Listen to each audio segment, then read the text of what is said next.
여러분 기후 이변이라든지 이런 학자들의 우려 섞인 이야기는 도대체 왜 생겨나게 된 것일까요? 가만히 생각해 보면 결국 인간의 욕심이 가져온 결과라는 걸 알 수 있습니다. 여러분 지금 지구촌의 인류는 80억이나 되는 사람들이 복잡하게 살면서 첨단 과학 문명이 가져온 편리함을 누리고 있죠. 자동차 타고 비행기 타고 온갖 편리를 누리면서 살고 있고, 어렵다고 하지만 예전에 비하면 다 풍요를 즐기면서 살아가고 있고, 그러다 보니까 사람들은 눈앞에 취하여 사는데 온갖 향락, 퇴폐적인 여러 가지 것들을 추구하면서 살고 있다는 겁니다.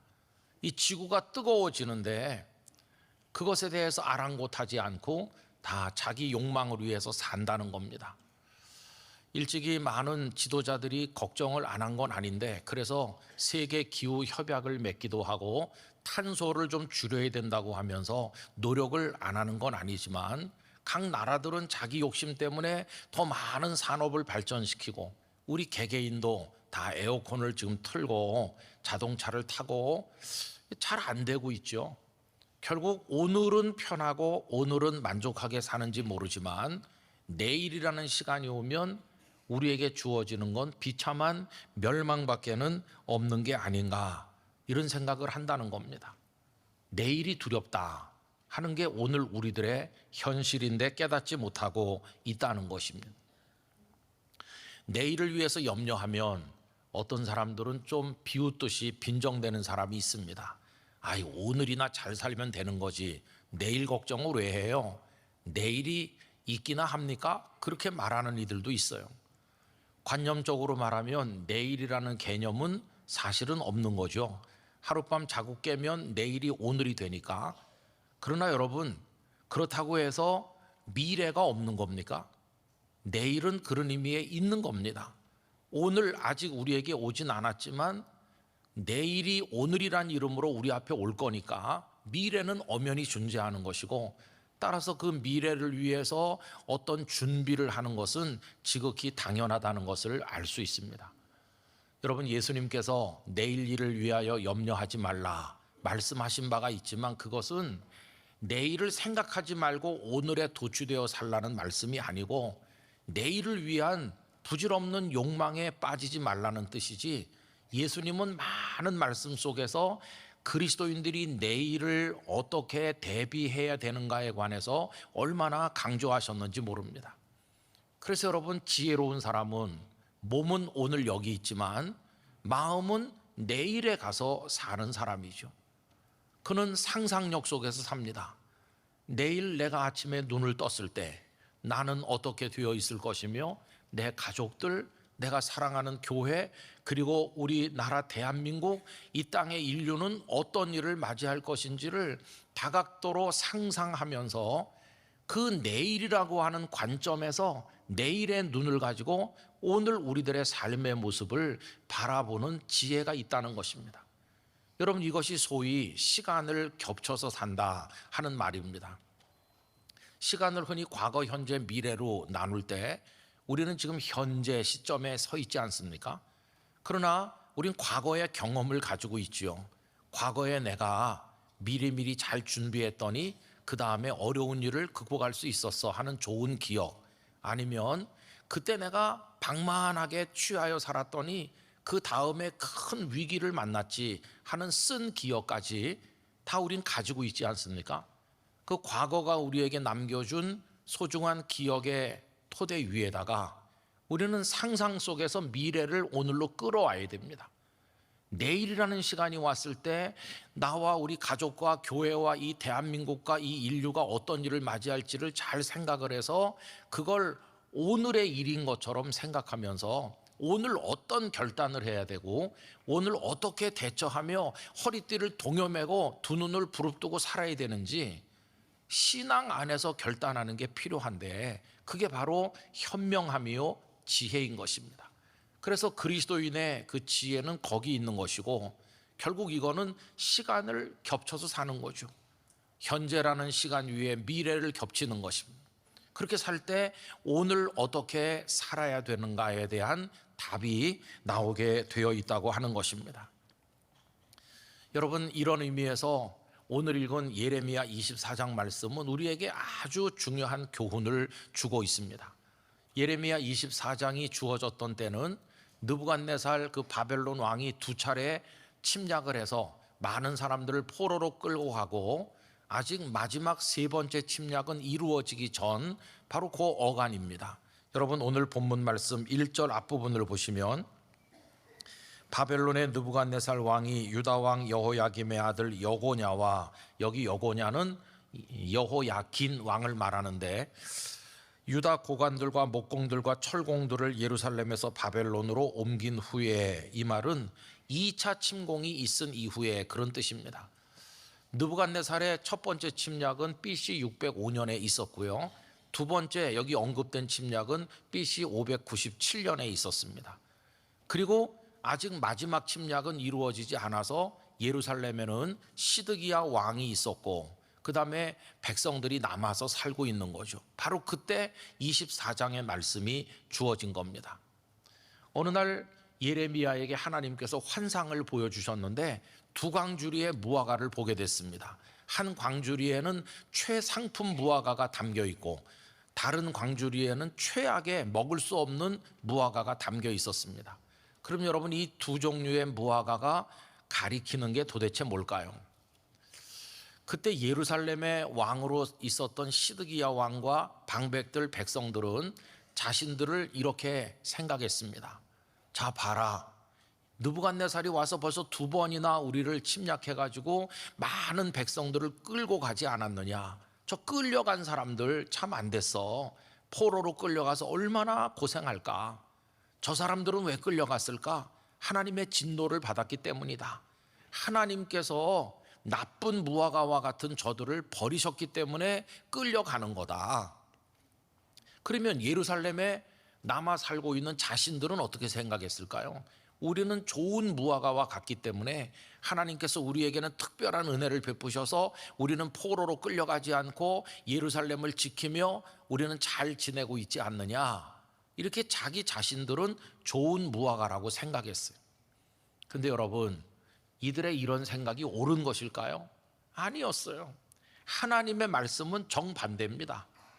하나님의 말씀은 예루살렘에 남아있는 그들이야말로 나쁜 무화과고 하나님의 버림받아 끌려간다고 생각되는 그저 포로돼서 가는 사람들은 오히려 좋은 무화과라고 오늘 본문에서 반대로 말씀을 하셨다는 것이, 여러분, 그 예루살렘에 남아서 우리는 하나님의 은혜를 입었어 라고 현실에 도취되어 있는 사람들을 향해서 하나님께서 뭐라고 말씀하시는지 오늘 24장 말씀 가운데 8절부터 여러분 보십시오. 제가 읽어드리도록 하지요. 여호와께서 이와 같이 말씀하시니라. 내가 유다의 왕 시드기야와 그 고관들과 예루살렘의 남은 자로서 이 땅에 남아있는 자와 애굽 땅에 사는 자들을 나빠서 먹을 수 없는 이 나쁜 무화과 같이 버리되 세상 모든 나라 가운데 흩어서 그들에게 환난을 당하게 할 것이며 또 그들에게 내가 쫓아보낼 모든 곳에서 부끄러움을 당하게 하며 말거리가 되게 하며 조롱과 저주를 받게 할 것이며 내가 칼과 기근과 전염병을 그들 가운데 보내 그들이 내가 그들과 그들의 조상들에게 준 땅에서 멸절하기까지 이르게 하리라 하시니라. 이 무슨 얘기입니까? 오늘 예루살렘에서 편안히 산다고 안심하고 우리는 은혜를 입은 사람이야 라고 생각하는 너희들 잘 들어라. 내일이 오면 너희는 다 멸절하게 될 것이다. 내일 너희들은 비참하게 망할 것이다. 이게 하나님의 말씀인 것이죠. 여러분, 이 말씀이 어떻게 이루어졌나요? 아까 두 번째 침략이 BC 597년이라고 그랬는데 한 10여 년 지나서 BC 586년에 3차 침공이 이루어져서 예루살렘을 완전히 에워싸고 성 안에 먹을 게 다 떨어지도록 1년이 넘게 포위되어 있었는데, 그러다가 BC 586년 완전히 예루살렘 성이 무너지면서 성전이 다 폐허가 되고 많은 사람이 칼날에 죽어서 강물처럼 피가 흐르고 마지막 왕인 시드기야는 도망쳤다가 붙들려 와가지고 자기 자식들이 칼에 죽는 걸 본 이후에 두 눈이 뽑혀가지고 쇠사슬에 결박돼서 바벨론으로 끌려가서 거기서 그의 인생이 끝나고 말았어. 남아있던 백성들은 그렇게 끝났어요. 오늘은 등 따뜻하고 배부르고 예루살렘에서 잘 살았지만 그들의 내일은 아주 비참했어요. 여러분, 반대로 하나님의 저주를 받아서 포로가 돼서 끌려갔다고 생각이 되었던 포로로 간 사람들은 어떻게 되는 걸까요? 하나님께서는 그들이야말로 좋은 무화과처럼 내가 사랑해서 은혜를 베푼다고 말씀하는 거죠. 그게 오늘 5절로 7절까지 말씀이 그겁니다. 이 세 절은 다 같이 읽어보도록 합시다. 이스라엘의 하나님 여호와께서 이와 같이 말씀하시니라. 내가 이곳에서 옮겨 갈대아인의 땅에 이르게 한 유다 포로를 이 좋은 무화과 같이 잘 돌볼 것이라. 내가 그들을 돌아보아 좋게 하여 다시 이 땅으로 인도하여 세우고 헐지 아니하며 심고 뽑지 아니하겠고, 내가 여호와인 줄 아는 마음을 그들에게 주어서 그들이 전심으로 내게 돌아오게 하리니 그들은 내 백성이 되겠고 나는 그들의 하나님이 되리라. 아멘. 끌려간 사람들은 겉으로 보면 저주받은 사람처럼 보이지만 오늘은 고통스럽고 오늘은 너무나 힘들어도 그들의 내일은 어떻습니까? 하나님이 그들을 돌보시고 아름다운 무화과 같이 되게 하신다는 거예요. 어떻게 됐나요? 끌려간 사람들이 다 거기서 무너진 게 아니에요. 하나님이 돌아보셨어요. 첫 번째 포로 때 끌려갔던 다니엘과 그의 친구들은 바벨론 땅에서 총리가 되기도 하고 아주 중요한 일을 많이 하게 되었습니다. 세월이 흐른 다음에 태어난 한 처녀 에스더는 왕후가 되기도 했고, 느헤미야는 아닥사스다 왕의 측근 인사가 되기도 했고, 그리고 스룹바벨은 총독이 되고, 그리고 거기 있다가 70년 지난 다음에 하나님이 돌려보낸 백성들은 놀랍게도 예루살렘에 기적같이 돌아와서 무너진 성전을 다시 재건했고, 그리고 느헤미야 때는 성벽을 다시 다 쌓더니 에스라가 와서 하나님 말씀을 중심으로 신앙 부흥이 일어나는, 그래서 예루살렘이 다시 아름다운 거룩한 도성이 되는 그런 축복을 그들이 누린 것을 우리가 성경에서 보질 않습니까? 그러니까 여러분, 오늘을 보고 내일을 판단할 수 없어요. 나는 오늘 평안해, 나는 오늘 잘 살고 있어, 오늘 모든 게 만사형통이야, 이러면서 오늘에 도취돼 있어서는 안 되는 거죠.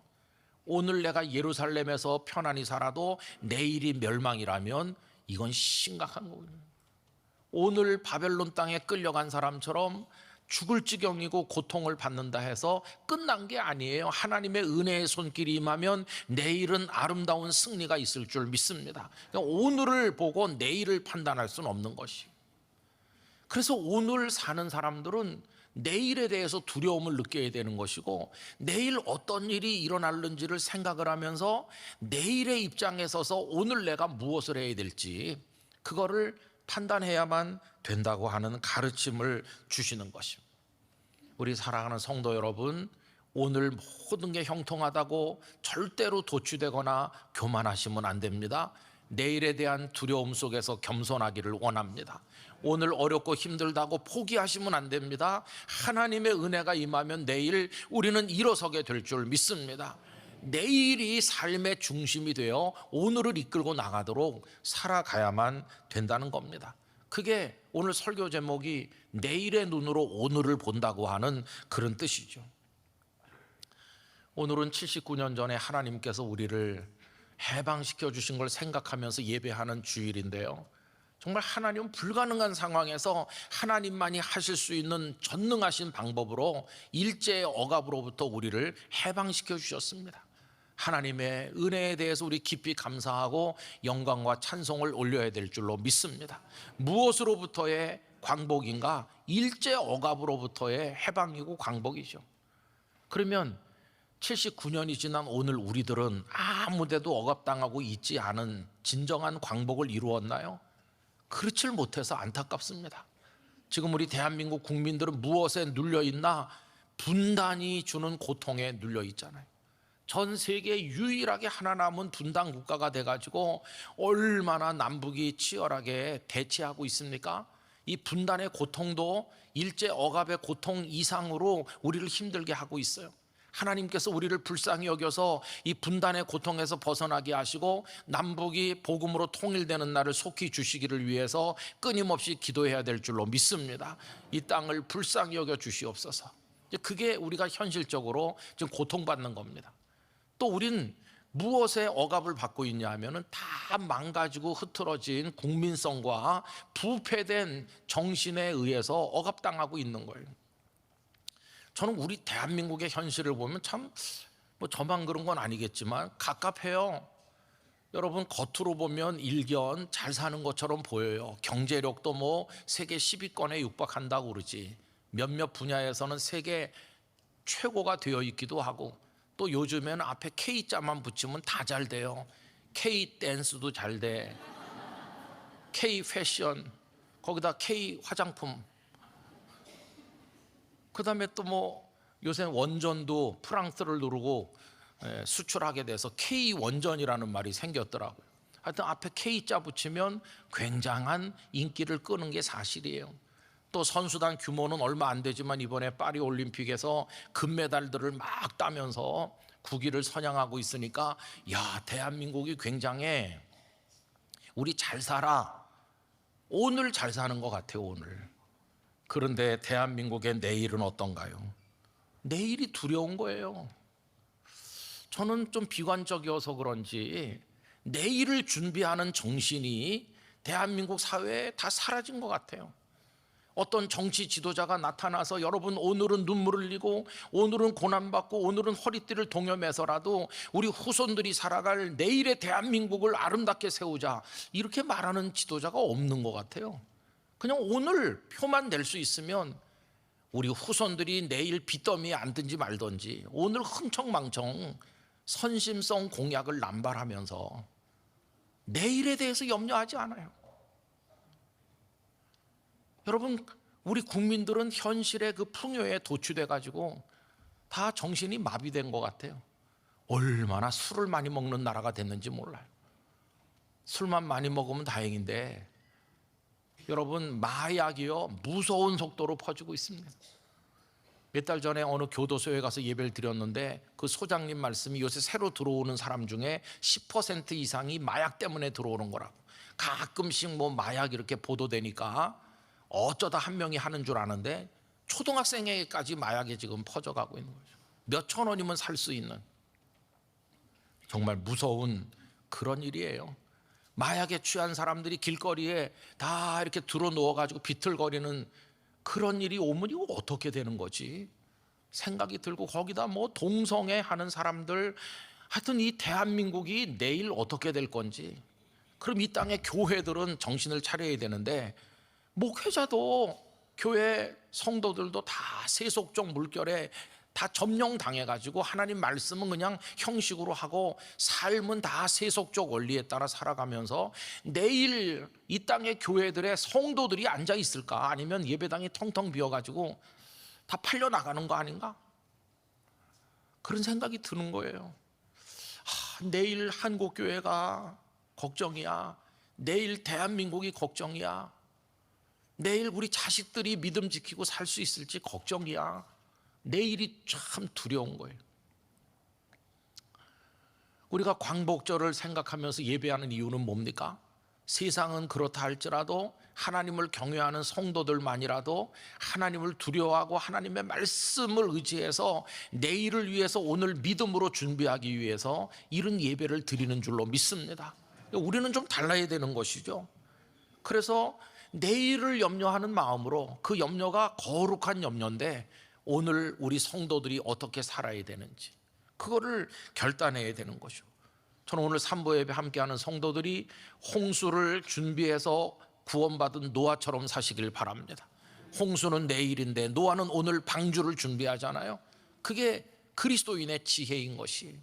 여러분 마태복음 25장에서 예수님은 비슷해 보이는 비유를 연거푸 3가지나 말씀하시므로 오늘 잘 준비해서 내일을 어떻게 맞이해야 되는지를 우리에게 알려주셨잖아요. 첫 번째 비유는 열처녀 비유인데 10명의 처녀가 오늘이라는 시간 동안에 등잔과 기름을 준비할 수 있는데 오늘 충분히 준비한 슬기로운 처녀는 내일 신랑이 어떤 시간에 와도 영접할 수 있어요.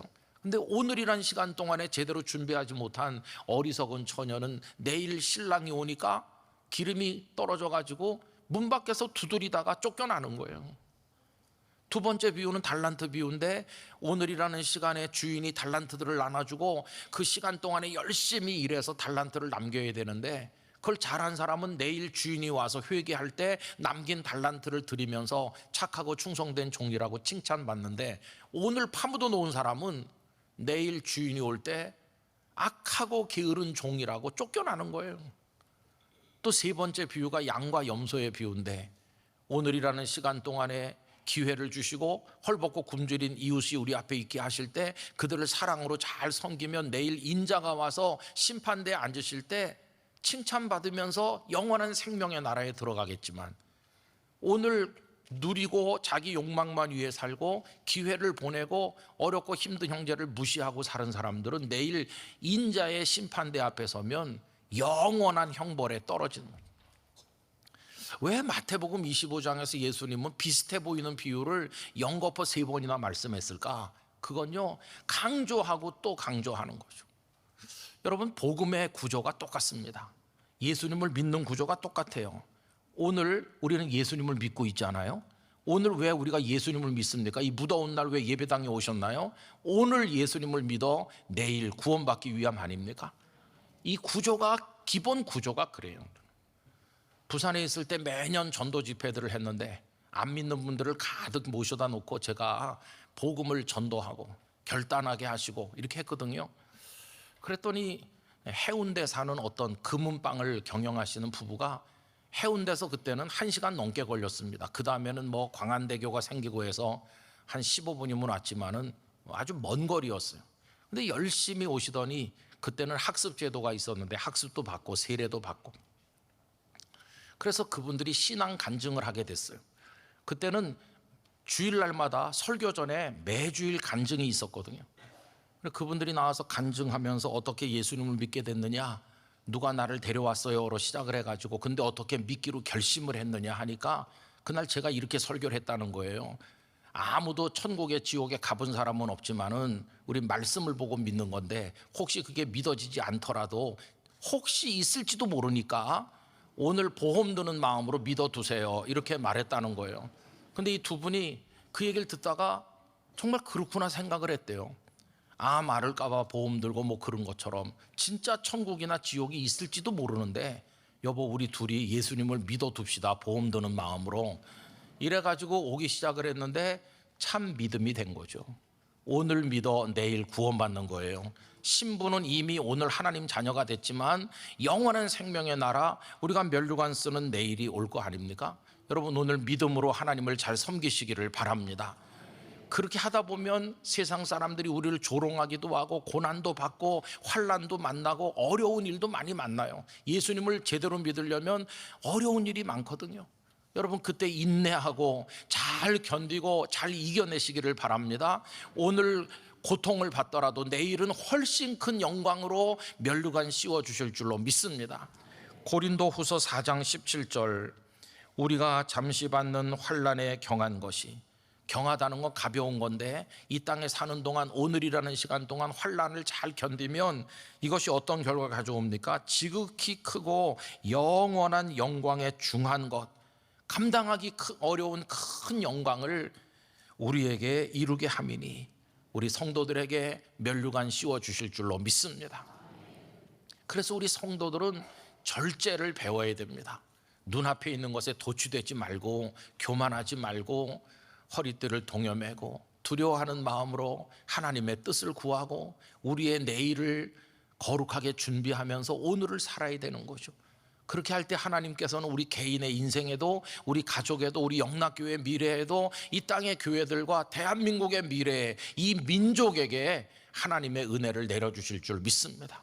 간절히 바라기는 우리 중에 그 누구도 나쁜 무화과처럼 버려지는 자가 하나도 없고 하나님의 사랑을 받게 되기를 원하는 것입니다.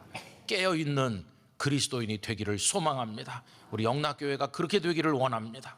그래서 오늘 말씀 잘 생각하시면서 오늘 당장 집에 돌아가셔서 이렇게 계속 살아도 되는 걸까? 심각하게 생각해 보시고 오늘의 삶에 거룩한 변화가 있다면 내일 하나님의 축복으로 우리에게 임하게 될 줄 믿습니다. 내일의 눈으로 오늘을 본다. 이 지혜가 있으시기를 간절히 축원합니다.